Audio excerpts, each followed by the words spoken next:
Okay, ito yung sa mobile phone, itsura niya, no? So, sa tablet naman tayo, no?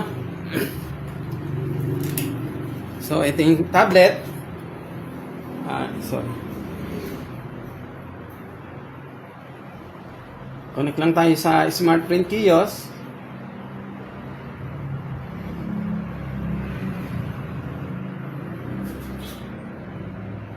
Smart Print Kiosk. Ayun, eto. Okay, click lang natin.